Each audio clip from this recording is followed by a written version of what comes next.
Dan hari ini ya, terima kasih kepada Bapak Kapolda Jawa Timur, kepada Bapak Direktur Reskrimum Polda Jawa Timur, dan juga kepada Bapak Kabid Humas sudah keluar SP2HP, yaitu tanggal hari ini, tanggal 12 Januari, ternyata sudah dilakukan gelar dan telah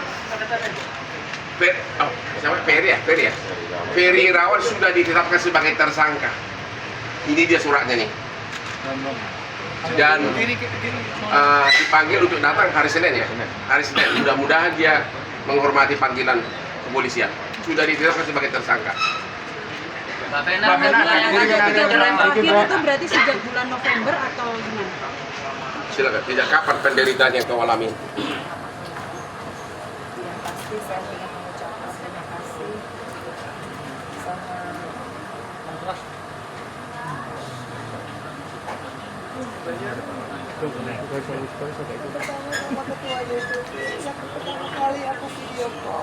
Ketua DPP Perindo Surabaya.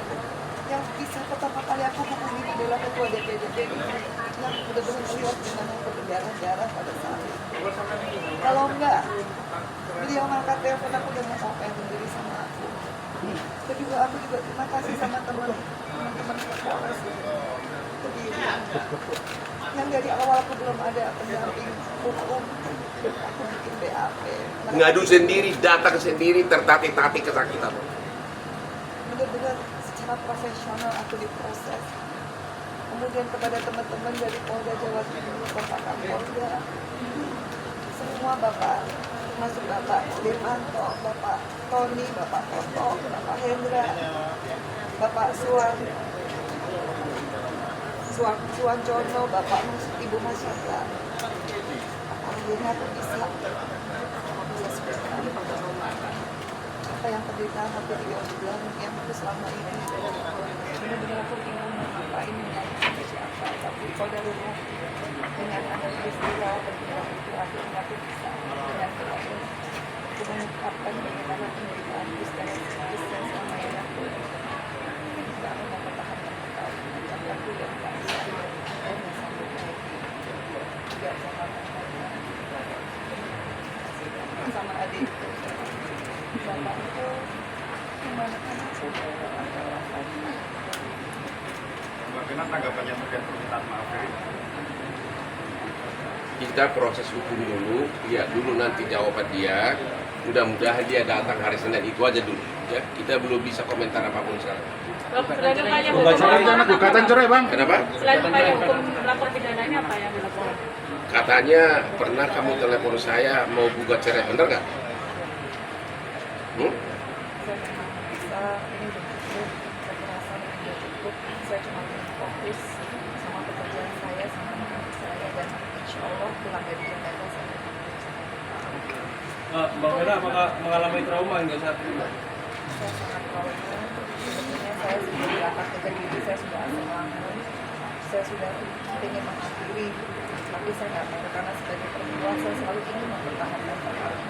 Saya selalu ingin mencintai, menghargai suami saya, makanya ke dapur pun saya bawa. Tapi saya nggak mengira di dapur saya yang mestinya saya bisa berkarya buat masyarakat. Tapi disitulah saya mengalami KDRT berat. Disitulah saya sebetulnya merasa ini sudah Allah mengirim saya. Karena kalau tidak pada saat itu saya bisa video call dengan ketua DPD dari Perindo dan tidak segera diangkat. Karena live video call itu memperlihatkan bagaimana saya berdarah-darah. Mungkin pada saat ini saya sudah nggak selamat. Jadi di BAP, Ibu Vena ini cerita bahwa dia sudah stres itu sudah hampir 3 bulan, bukan ya, ini hanya pemicu terbuka borok tersebut. Ini Klimaks dari semuanya. Vena sebelumnya nggak tahu kalau perilaku mencuri.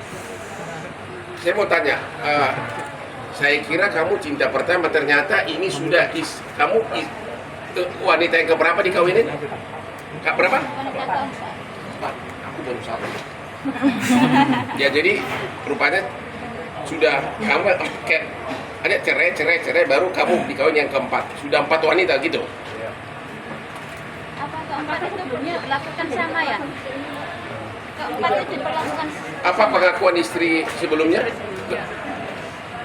Kalau pengakuan istri yang terakhir, Mbak Anja kemarin juga sempat memberitahu saya sebelumnya sebelum saya menikah. Tetapi saya tidak pernah menangis karena saya merasa saya mencintai Ferry apa adanya.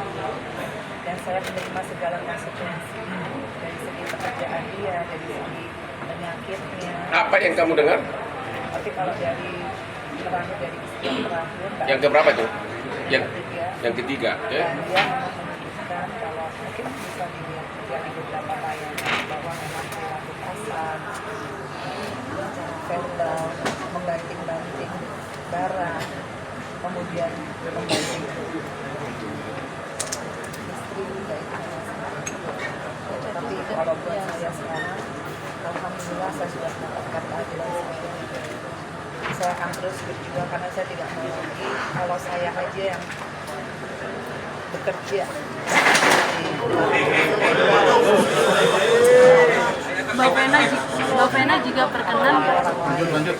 Jadi saya hanya di sini mencari keadilan. Saya tidak ingin ada perempuan-perempuan di luar sana yang mungkin seperti saya yang lagi single mom kemudian tidak pernah menyangka karena jujur saya melihat Ferry adalah dari hijrahnya dia. Jadi saya pikir masa lalu dia tidak pernah saya menjadikan saya berjuang pada saat itu meskipun beritanya jelek. Tapi saya yakin kalau dia memang benar-benar berhijrah pada saat saya berdarah-darah, mestinya dia tidak pernah menghalang-halangi saya untuk saya meminta bantuan. Saya waktu itu berdarah begitu banyak, saya mau ambil handphone saya ditarik. Saya mau ambil telepon hotel, telepon saya ditarik. Kemudian saya berhasil keluar. Itu qadarullah Allah yang membuat saya bisa lari sedemikian kencang. Saya keluar ke koridor hotel. Saya minta tolong. Gak ada yang nolongin, hanya sampai di depan lift saya ketemu sama mbak-mbak bagian kebersihan. Situ dia kaget lihat saya berdarah-darah. Dan memang pada saat itu Ferry menyuruh mbaknya mundur. Makanya mbaknya mundur. Tapi sebelum mundur saya udah bilang, mbak tolong panggil polisi. Habis itu saya kembali ke kamar, saya ingat saya ngambil HP yang salah, yang nggak ada WhatsApp. Kemudian saya ambil WhatsApp lagi, saya telepon saya, kemudian dia dorong lagi saya ke tembok. Dan di situ saya natap matanya, saya bilang, ingat Ferry, kamu punya ibu perempuan, kamu punya adik perempuan. Disitulah dia seperti tersadar, pupil matanya berubah. Disitulah saya ada kesempatan ngambil handphone. Kemudian saya asal mencet dan yang kepencet video call dan Mas Didi itulah ketua DPD Perindo yang bisa melihat darah saya karena dia ngangkat satu-satunya orang yang ngangkat. Dan disitulah Ferry berhenti nggak menyerang saya lagi karena kalau dia nyerang kan terbukti ya live kan itu video call. Di situ saya merasa selamat banget. Dan yang bikin saya kecewa adalah begitu petugas hotel datang ditanya kenapa Pak Ferry dan Mas Ferry bilang bukan saya melakukan. Di situ saya kecewa. Sebagai seorang perempuan, anggaplah suami khilaf.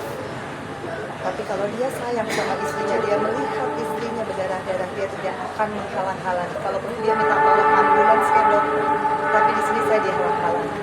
Dan saya ingat benar, begitu polisi datang, ditanya kembali, Pak Ferry ada apa ini? Dia masih bilang, bukan saya.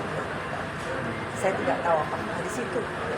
Rasanya saya sebagai istri sudah cukup bahwa dia bisa berbohong, dia bisa memanipulasi semua orang dengan alibi-alibi dia. Dan di situ saya merasa sudah saya ingin cerai karena saya nggak ada yang saya pegang lagi.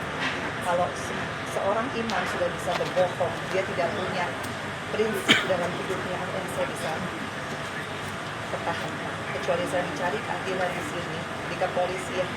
Kecuali saya juga melindungi karena saya nggak mau mati konyol. Dan kecuali saya harus benar-benar bisa memberikan satu pembelajaran bahwa perempuan harus nikah. Apapun itu, sesedih apapun. Itu sudah jadi komitmen saya.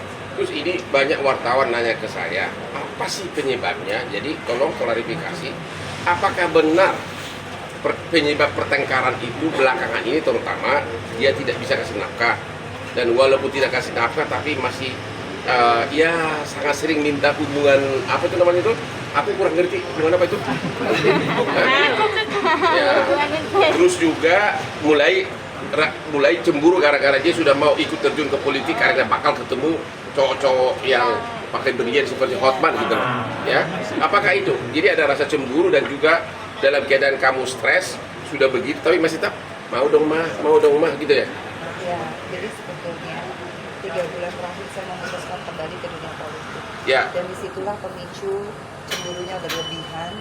Seperti saya telepon ketua DPD, which is itu laki, dibilang saya tidak ngerti marwahnya sebagai istri. Mestinya saya yang menelpon. Tapi saya selalu bilang nggak mungkin karena ini dapil saya. Tentunya saya yang paling tahu bagaimana saya mengkoordinir struktur partai saya. Itu menjadi pemicu. Itu yang terjadi di tanggal 8, di mana pada saat saya mau beraktivitas, saya masih mau bekerja untuk rakyat, bukan saya melakukan hal yang negatif. Tapi beberapa jam sebelumnya saya selalu diganggu hanya urusan saya tidak bisa melayani masalah hubungan suami istri. Gimana?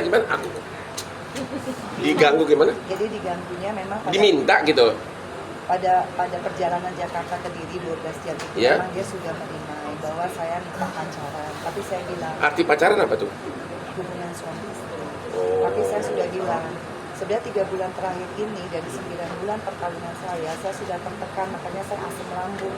Saya berangkat itu dalam keadaan saya asam lambung, saya muntah-muntah nggak bisa makan. Saya bilang iya Bi, kalau saya sehat pasti saya iya.